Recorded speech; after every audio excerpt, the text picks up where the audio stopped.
চলো আজকে আমার একটা ছোট্ট দিন তোমাদের সাথে শেয়ার করব। এই বাইরে বেরালে বৃষ্টি হলেই না আমার প্রচন্ড বিরক্ত লাগে।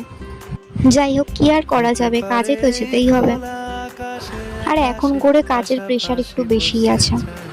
কাজের পরে মা বাবার সাথে একটুখানি বেরিয়েছিলাম বাজারের জন্য।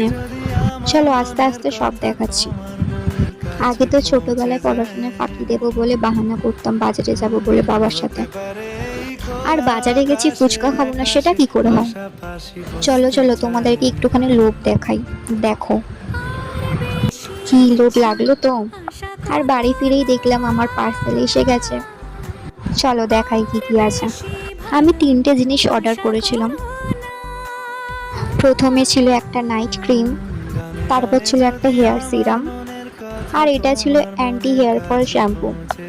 আর গুড ভাইবসের আমার যে কোনো প্রোডাক্টই খুব ভালো লাগে। ওটা খুবই রিজনেবল প্রাইসের মধ্যেও যেমন থাকে, তেমন খুব ভালো কাজও করে স্কিনে। কিন্তু হ্যাঁ, এই ক্রিমটা অয়েলি স্কিনের জন্য একদমই না।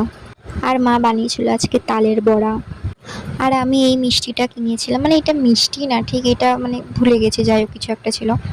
আর রাতের বেলায় আমি কিশমিশ জল ভিজিয়ে রাখি, এটা সকালে উঠে খাই, এটা খুব উপকারী।